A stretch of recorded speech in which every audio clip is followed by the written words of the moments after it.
So if there's any rerouting done, the reason for it is because of the road closures that were implemented and decided upon by the Ottawa Police Service. And most importantly, that Hano could not say that it was directly due to the protesters that she had to reroute these bus routes.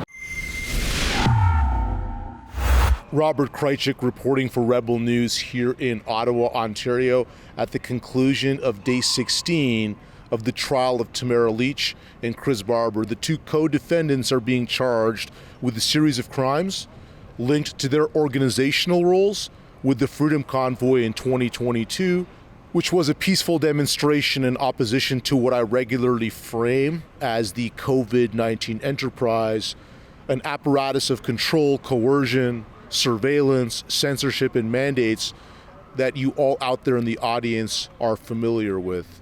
The day's proceedings were primarily consumed with the dealings of two witnesses invited by the Crown, and we'll talk about that in a moment. If you value our on-the-ground reporting and want to contribute to our operational costs, please visit tamaratrial.com.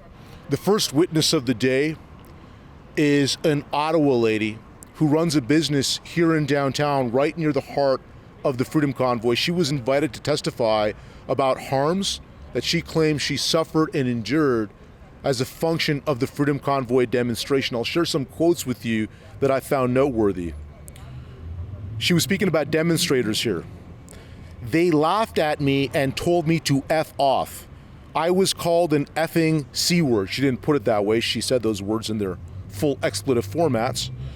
Quote, I saw our city seized and completely overtaken by these so-called protesters. She also described the demonstration as the so-called Freedom Convoy. Her decision to caveat these descriptors, protesters and Freedom Convoy, was so-called, sort of shows you where she's at in terms of her perception of the Freedom Convoy demonstration itself. Now, she also said that she was mocked, ridiculed, made fun of, jeered at for wearing a mask from her parking spot to her place of business, and that the actual demonstration itself was somewhat vulgar. She said she heard a lot of F words directed at Prime Minister Justin Trudeau. She said the noise was incessant, honking, loud music playing, and so forth that disrupted her business. She also added that during the time of the Freedom Convoy, those weeks towards the end of January and early February of 2022, that she saw a significant drop in her in-store sales. And again, this sort of maintains a theme, an ongoing trend of the series of witnesses that we're currently hearing from, invited by the prosecution to demonstrate harms, according to the prosecution, that befell certain Ottawa residents as a function of the Freedom Convoy. The second witness today was a lady who works for OC Transpo as an events coordinator. What does that mean? It means that she's in charge of dealing with logistical changes and shifts to bus routes in the event of some sort of special event. Let's say it's a large sporting event or some sort of demonstration, or a massive peaceful demonstration against onerous government decrees. So she had to deal with rerouting bus paths, bus lanes, bus scheduling in the context of the Freedom Convoy. Now, here's what's important. She said in her testimony several times that the road closures, that's the term that she used, that were implemented during the Freedom Convoy were at the direction of law enforcement. In other words, closed roads were products of the police. There's one exception, of course, with Wellington. That's the road in front of Parliament Hill, which was actually blocked primarily by trucker demonstrators, although we also know there were emergency lanes kept open there on occasion, and certainly on the rest of the roads upon which motorists were parking in support of the Freedom Convoy. There was another moment where Lawrence Greenspan, defense attorney for Tamara Lich, made a point to emphasize police control, police discretion over those road closures when she caveated her testimony by saying, I believe road closures were products of police decision-making. When he cross-examined her, he said, you said, I believe. Was it any doubt in your mind that the police directed those closures?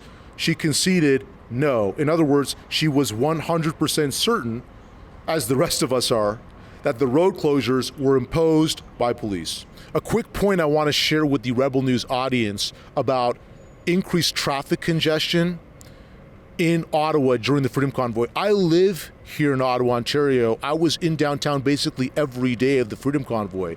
So traffic was a nightmare getting into and out of downtown, but the real question is why?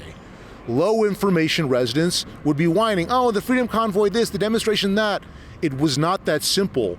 Every single road closure was imposed by police. Furthermore, there are a series of bridges connecting Quebec to Ontario, Ottawa and Gatineau. And there are a lot of people that come into Ottawa every single day from Gatineau and return at the end of the workday. All of those bridges, aside from one, the one furthest away from downtown, were closed as a function of coordination between both Ottawa and Gatineau law enforcement authorities. They closed those bridges on record in order to reduce the flow of traffic to downtown, to reduce the amount of people supporting the Freedom Convoy. We had police officers in this trial testify to that fact, that again, they closed the bridges, they closed the roads because they wanted to reduce the flow of supporters and motorists who would increase the congestion, or at least the presence of the Freedom Convoy. So remember that the congestion was a function of law enforcement and police decision making, not Freedom Convoy supporters and motorists. Well, she testified in chief that there was all kinds of rerouting of the OC Transpo buses, and that she was responsible for that. She was never asked, why did you reroute the buses? And the answer was, because of the closures. Who was in charge of the closures? The police. And so if there's any rerouting done, the reason for it is because of the road closures that were implemented and decided upon by the Ottawa Police Service. The protesters were not directly responsible for closing the roads. Greenspan wanted to get it out there that it was 100% the police decision, and most importantly, that Hano could not say that it was directly due to the protesters that she had to reroute these bus routes. It was simply because they received police instruction and police orders in conjunction, as she put, with traffic officers to set up concrete jersey barriers. All of the road closure decisions were made by police in conjunction with traffic officers.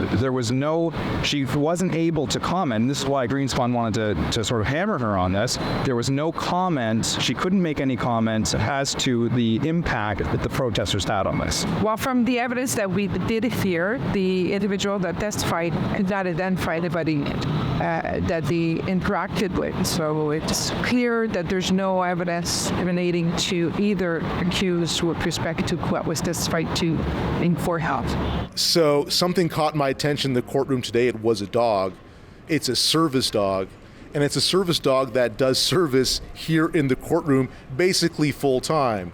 I got to speak with the dog's handler. She didn't want to be on camera, so you'll notice that in what we're about to show you, but I want to explain what this dog is doing and have all of you out there in the audience enjoy this little digression from the play-by-play courtroom dynamics. The Courtroom dog comes out of a support pet initiative from Therapeutic Paws of Canada, and in 2015 we were approached by a sitting judge and a now retired defense attorney inquiring whether or not we would be interested in training specific dogs up to volunteer into the courthouse. So here we are in 2023 with 5 teams in the courthouse, of which Kaboom is one, and we are sworn officers of the court. Wow. And the dogs attend on request of a judge, a crown attorney, a defense attorney, VWAP, a victim witness assistance program. So if there's a need in a courtroom or for somebody just to get that extra little bit of stress-reducing, kind, loving love from a very well-trained dog, they call on us. Dear Rebel News audience, if you value and appreciate the on-the-ground reporting, this in-the-field work that we're doing, that no one else can provide, understand we can't do it for free. We have operational costs. please support our journalism and stay up to date with our work at tamaratrial.com.